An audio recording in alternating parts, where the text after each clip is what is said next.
성도 여러분 안녕하십니까? 2022년 8월 23일 화요 새벽 말씀 함께 나누겠습니다. 함께 나누실 하나님 말씀은 창세기 12장 10절에서 20절까지입니다. 본문에서는 믿음으로 고향을 떠났던 아브라함의 부끄러운 실패가 기록되고 있습니다. 본문을 통해서 위기의 순간에 성도는 하나님을 의지해야 한다는 것과 하나님은 택한 자를 어떤 어려움에서도 구원하심에 대해 묵상하겠습니다. 첫째 묵상할 내용은 성도는 위기의 순간에 하나님을 의지해야 한다라는 것입니다. 창세기 12장은 구속사적인 면에서 볼 때 매우 중요한 장입니다. 창세기 1장에서 11장까지 하나님은 온 인류를 구원하신다는 구원의 보편성을 보여주십니다. 그래서 천지 창조와 노아의 홍수 심판, 또 바벨탑 사건으로 온 인류가 흩어지는 모습들이 기록되어 있습니다. 그런데 12장에 오면서 이 보편적 구원관이 구체성을 띠기 시작합니다. 하나님은 하나님이 이루실 구원을 위해 한 민족을 택하시는데 그 민족의 조상이 되는 족장 아브라함을 소개하고 있습니다. 그리고 나머지 이삭과 야곱과 요셉 족장의 이야기가 12장에서부터 50장까지 이어지고 있습니다. 그러니까 창세기 11장까지 하나님의 구원은 큰 그림만 보여줬는데 12장부터는 좀 더 자세하고 구체적으로 보여주고 있다는 것입니다. 그래서 창세기 12장은 하나님의 구원의 큰 분수령과 같다 할 수 있습니다. 어제 본문인 창세기 12장 1절에서 하나님은 아브라함에게 나타나서 그의 고향과 친척과 아버지 집을 떠나서 하나님이 지시하시는 땅으로 가라고 말씀하셨습니다. 그랬을 때 아브라함이 그 말씀을 따라 길을 떠났고 하나님이 그의 후손에게 주시기로 약속하신 가나안 땅에 거주하게 되었습니다. 이렇게 하나님의 말씀만 따라 그의 안전한 삶의 거처인 고향, 친척, 아버지 집을 떠난 아브라함은 장차 믿음으로 의롭다함을 받는 자의 조상이 되었습니다. 그리고 오늘 본문 10절에 보시면 그 땅에 기근이 들었으므로 아브라함이 애굽에 거류하려고 그리로 내려갔으니 이는 그 땅에 기근이 심하였음이라 라고 하였습니다. 여기 보시면 아브라함이 믿음으로 하나님의 말씀을 따라 가나안 땅에 거주하게 되었을 때 그 땅에 기근이 들었다고 하였습니다. 여기서 한 가지 생각해 봐야 할 것이 있습니다. 그것은 약속의 땅에도 기근이 있더라는 사실입니다.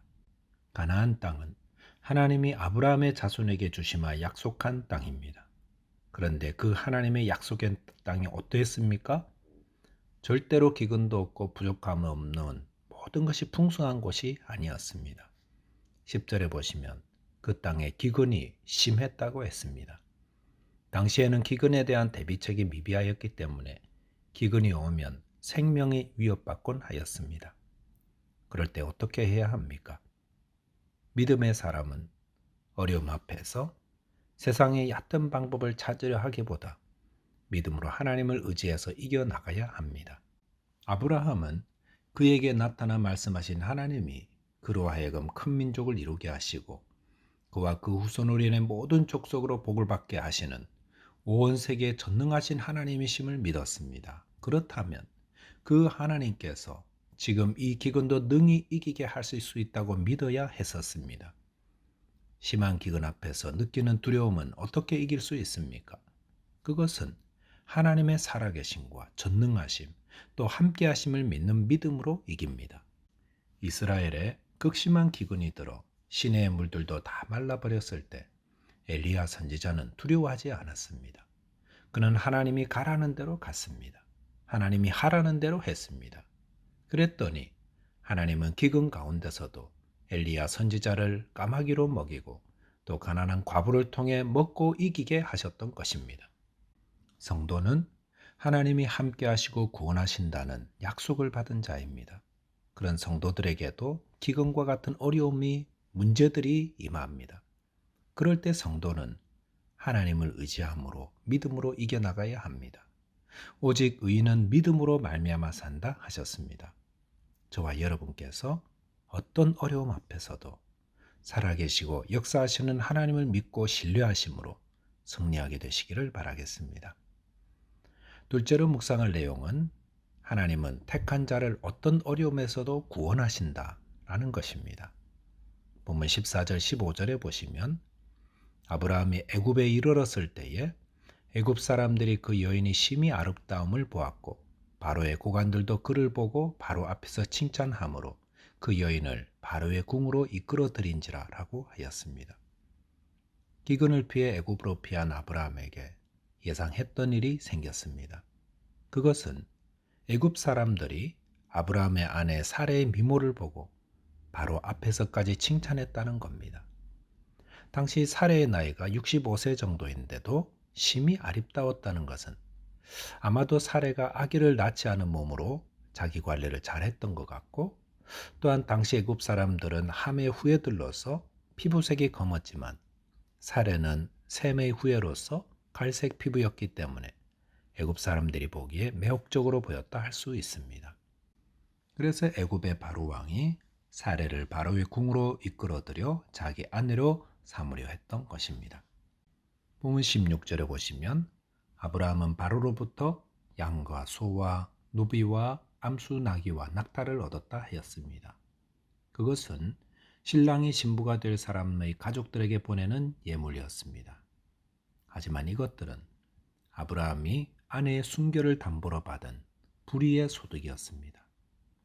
아내 사레를 바로의 궁으로 보내고 또 바로가 보낸 예물들로 집안이 가득하게 되었을 때 아브라함의 심정이 어떠했겠습니까? 아마 그 밤에 아브라함은 밤잠을 이루지 못하지 않았나 생각합니다. 그러면서 자신의 불신앙을 자책하기도 하고 또 스스로의 행동에 대해 그럴 수밖에 없었노라고 변호하기도 하였으리라 생각합니다. 하지만 이제 와서 아브라함이 무엇을 한단 말입니까? 그가 할 수 있는 일은 아무것도 없었습니다. 그런데 놀라운 일이 벌어졌습니다. 본문 17절에 보시면 여호와께서 아브라함의 아내 사레의 일로 바로와 그 집에 큰 재앙을 내리셨다라고 하였습니다.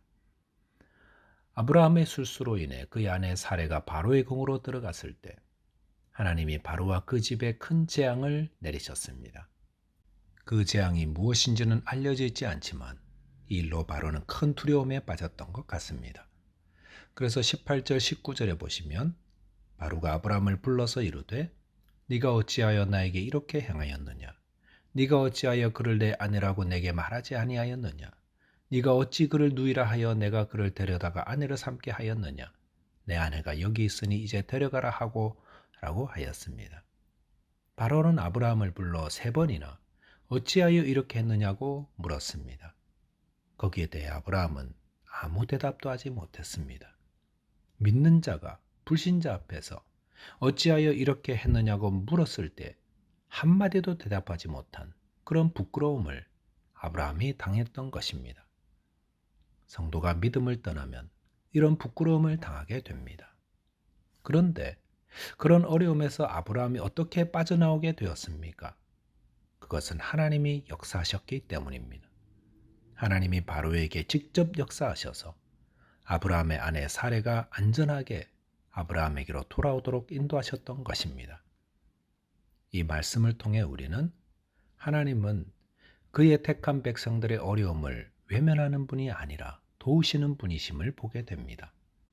때로 우리는 연약하여 넘어지고 실수하여 스스로 만든 어려움에 빠지기도 합니다. 그럴 때 하나님은 우리를 버리지 않으시고 우리를 도우시는 분이라는 겁니다. 성도는 어떤 절망적인 상황에서라도 하나님의 도우심을 소망하며 의지해야 합니다. 말씀을 정리하겠습니다.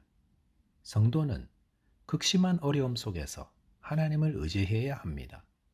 그리고 혹 스스로 잘못하여 빠진 어려움이라 할지라도 하나님의 도우심의 은혜가 있음을 알고 소망 가운데 승리해야 할 것입니다. 기도하겠습니다. 하나님 아버지, 믿음의 조상 아브라함이 잘못된 판단으로 큰 어려움에 빠진 사실을 묵상했습니다. 주님, 저희에게 늘 하나님을 의지하는 믿음의 길에서 벗어나지 않게 도와주시고 혹 어려움에 빠졌을 때라도 하나님의 도우심을 확신하며 소망 가운데 승리하는 자 되게 하여 주옵소서. 예수 그리스도 이름으로 기도하옵나이다. 아멘. 오늘도 믿음으로 승리하는 하루 되시기 바라겠습니다. 감사합니다.